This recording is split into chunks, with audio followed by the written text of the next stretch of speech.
इस वीडियो को 5 लाख लोग देख चुके हैं और आपको यह वीडियो अब मिली। खैर कोई बात नहीं, इस वीडियो में हम अर्थ की दृष्टि से वाक्य के भेद और वाक्य परिवर्तन को बहुत आसानी से समझने वाले हैं, और वो भी सिंपल सी ट्रिक के साथ। और सिर्फ इतना ही नहीं, समझने के बाद प्रैक्टिस के लिए ढेर सारे एग्जांपल्स भी आपको इसी वीडियो में मिलेंगे। तो आइए चलते हैं स्क्रीन पर। नमस्ते, मेरा नाम आशीष है। सबसे पहले वाक्य के बारे में जानो। शब्दों के सार्थक समूह को वाक्य कहते हैं। वाक्य को दो आधारों पर बांटा गया है, पहला रचना के आधार पर और दूसरा है अर्थ के आधार पर। आज हम अर्थ के आधार पर वाक्य को समझेंगे। अर्थ के आधार पर वाक्य के 8 भेद होते हैं और ये बहुत आसान होते हैं। बस आप सुनते रहना, ये मेरा काम है कि ये 8 भेदों को मैं कैसे समझाता हूं, आप बस सुनते रहना। पहला भेद विधानवाचक वाक्य, दूसरा प्रश्नवाचक, तीसरा निषेधवाचक, निषेधवाचक को नकारात्मक वाक्य भी कहते हैं। इसी तरह से विस्मयादिबोधक, संदेहवाचक, इच्छावाचक वाक्य, संकेतवाचक और आज्ञावाचक। इस तरह से कुल 8 भेद होते हैं। इनमें जो पहला भेद है ना, वो हम बाद में समझेंगे। हम शुरू करेंगे दूसरे भेद यानी प्रश्नवाचक वाक्य से। नाम से ही पता चल रहा है क्या कि जिस वाक्य में कोई प्रश्न किया जाए उसे प्रश्नवाचक वाक्य कहेंगे। जैसे तुम कहां गए थे, इस वाक्य में कहां शब्द आ गया जो कि एक प्रश्नसूचक शब्द है, इसीलिए इस वाक्य को हम प्रश्नवाचक वाक्य कहेंगे। आप क्या खाना पसंद करेंगे, इस वाक्य में क्या की वजह से यह प्रश्नवाचक वाक्य कहलाएगा। और देखो, रोहन के पास कितने रुपए हैं, सचिन तेंदुलकर का जन्म कब हुआ था। इन दोनों वाक्यों में कितने और कब ये दो शब्द आ गए, जिसकी वजह से ये दोनों प्रश्नवाचक वाक्य कहलाएंगे। एक पहचान और भी है इसकी। प्रश्नवाचक वाक्य में आपको वाक्य के अंत में प्रश्नवाचक चिन्ह ये देखने को मिल जाएगा। तो ये दो पहचान इसकी हो गई। पहली पहचान कह लो या ट्रिक कह लो, बात एक ही है। पहली कि प्रश्न सूचक शब्द मिलेगा और वाक्य के अंत में प्रश्नवाचक चिन्ह देखने को मिल जाएगा। बच्चों, वाक्य को कितने आधारों पर बांटा गया है अभी थोड़ी देर पहले ही बताया था। एक बार जल्दी से कमेंट करके बताओ, देखना चाहता हूं कितने बच्चे मेरी बातें ध्यान से सुन रहे हैं। अगला भेद है निषेधवाचक वाक्य। आप इसे दूसरे शब्दों में नकारात्मक वाक्य भी कह सकते हो। नकारात्मक वाक्य भी इसका दूसरा नाम है। यदि वाक्य में कार्य के न होने या न करने का बोध हो तो वहां निषेधवाचक या नकारात्मक वाक्य होगा। इस भेद की पहचान यह है कि जिस वाक्य में किसी भी चीज के लिए मना किया जा रहा हो या फिर नहीं शब्द ये आ जाए तो आप समझ जाना क्या कि वहां निषेधवाचक वाक्य होगा। आप उदाहरण देखो, विवेक नहीं पढ़ता है, उसने मुझसे बात तक नहीं की। इन दोनों वाक्यों में किसी कार्य के नहीं होने का जिक्र है, यानी नहीं होने के बारे में बताया जा रहा है, इसीलिए ये नकारात्मक वाक्य होंगे। और देखो, कोविड अब नहीं आएगा सॉरी, कोविड अब नहीं आएगा, रात में बिजली नहीं रहती। यहां भी नहीं नहीं शब्द आने की वजह से ये दोनों वाक्य नकारात्मक यानी निषेधवाचक वाक्य कहलाएंगे। अगला है विस्मयादिबोधक वाक्य। जिस वाक्य में शौक, हर्ष, घृणा, खुशी, विस्मय आदि का बोध हो वहां विस्मयादिबोधक वाक्य होगा। अब इस परिभाषा से तो आपको समझ आएगा नहीं, आपको आसान भाषा में समझाता हूं।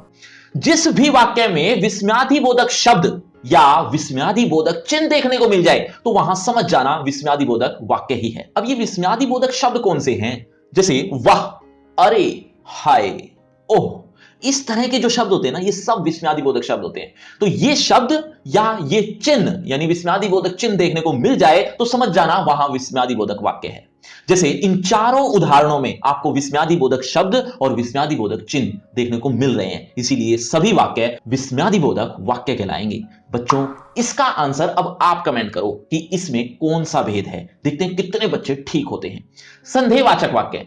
नाम से ही पता चल रहा है क्या कि जिस वाक्य से संदेह या संभावना का बोध हो उसे संदेहवाचक वाक्य कहेंगे। मतलब वाक्य में जब यह ना पता लगे कि जिस बारे में बात हो रही है वह कार्य होगा या नहीं, यह बात अगर ना पता चले तो वहां पर शक उत्पन्न होगा, एक संदेह उत्पन्न होगा, इसीलिए वहां पर संदेहवाचक वाक्य होगा।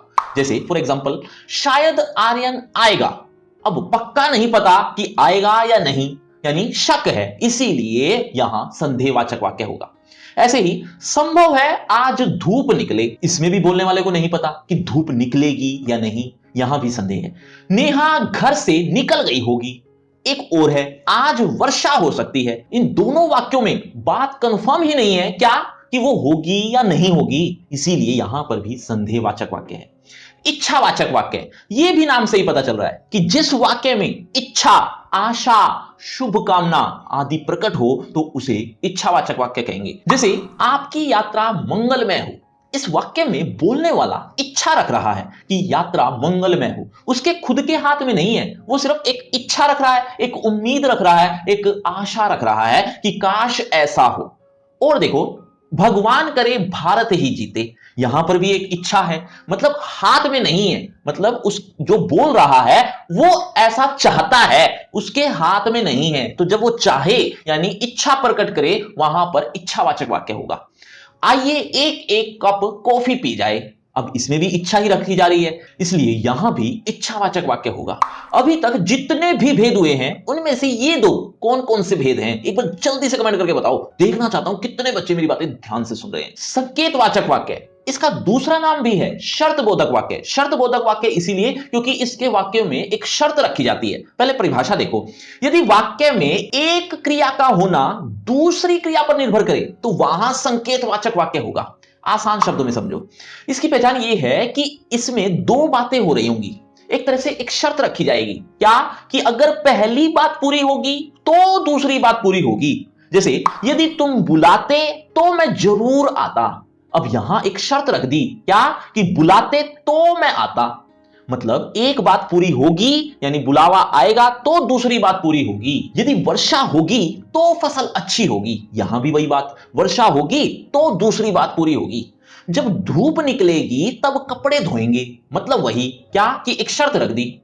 आप होते तो इतनी परेशानी ना उठानी पड़ती। इन सब में दो दो बातें थी, पहली बात पूरी होगी तो दूसरी बात पूरी होगी, अदरवाइज नहीं। इसीलिए इन सब को शर्तबोधक वाक्य या आप दूसरे शब्दों में संकेतवाचक वाक्य भी कह सकते हो। आज्ञावाचक वाक्य, इसको थोड़ा ध्यान से समझना।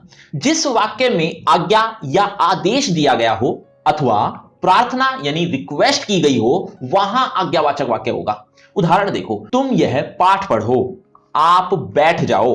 इन दोनों वाक्यों में किसी को पढ़ने और बैठने की आज्ञा दी गई है यानी आदेश दिया गया है, जिसकी वजह से ये दोनों वाक्य आज्ञावाचक वाक्य कहलाएंगे। और देखो, कृपया खड़े हो जाइए, कृपया शांत रहें। अब ध्यान से देखो इन दोनों को, इन दोनों में कोई आज्ञा, कोई आदेश नहीं दिया गया, बल्कि प्रार्थना की जा रही है। मतलब ऐसे वाक्य भी आज्ञावाचक वाक्य में ही आएंगे, जैसा कि परिभाषा में भी लिखा हुआ है। बच्चों, कोई भी बात समझ में नहीं आ रही तो कमेंट करके पूछ भी सकते हो। अब आखिरी कहो या पहला, विधानवाचक वाक्य। अब ये लास्ट में क्यों लिया, ये आपको पढ़ते पढ़ते समझ में आ जाएगा, मतलब खुद ही पता चल जाएगा। और अगर पता चल जाए तो एक बार कमेंट करके जरूर बताना। परिभाषा देखो, यदि वाक्य में कार्य के होने अथवा कार्य के करने का सामान्य कथन हो तो वहां विधानवाचक वाक्य कहलाएगा।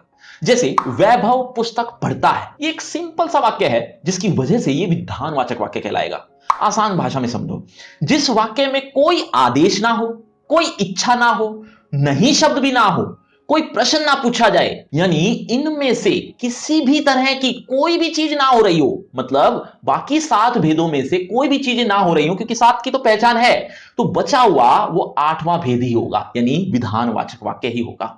सूर्य पूर्व दिशा से उगता है, अब ये क्या है, ये सिंपल सा ही उदाहरण है, मतलब इसमें ना तो नहीं है, ना कोई आदेश है, ना कोई इच्छा है, सिंपल सा है, इसीलिए विधानवाचक वाक्य होगा।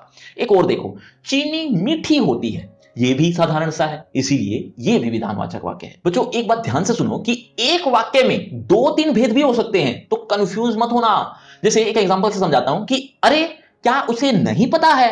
अब इस वाक्य में ध्यान से देखो तो अरे की वजह से विस्मयादिबोधक वाक्य कहलाएगा और क्या की वजह से प्रश्नवाचक वाक्य कहलाएगा। तो अब इन दोनों में से कौन सा लिखें? दरअसल इन दोनों में से आप कोई भी लिख सकते हो, ये दोनों आंसर ही ठीक हैं, पर कोशिश करना आपको ज्यादा जो ठीक लग रहा हो वो आंसर लिखना। अब इस टॉपिक की एक और इंपॉर्टेंट चीज, अर्थ की दृष्टि से वाक्य परिवर्तन। एग्जाम में वाक्य भेद के साथ साथ वाक्य परिवर्तन भी आते हैं। अगर आपको वाक्य भेद समझ में आ गए ना तो वाक्य परिवर्तन बहुत आसानी से सीख जाओगे। लेकिन उससे पहले यह बताओ, निषेधवाचक वाक्य का दूसरा नाम क्या बताया था मैंने? एक बार जल्दी से कमेंट करके बताओ, देखते हैं कितने बच्चे अभी तक भी मेरी बातें ध्यान से सुन रहे हैं। वाक्य परिवर्तन के लिए आपको एक वाक्य मिलेगा, वो भी इन 8 भेदों में से ही, लेकिन आपको उस पर्टिकुलर भेद को दूसरे भेदों में बदलना है या दूसरे भेद में परिवर्तित करना है।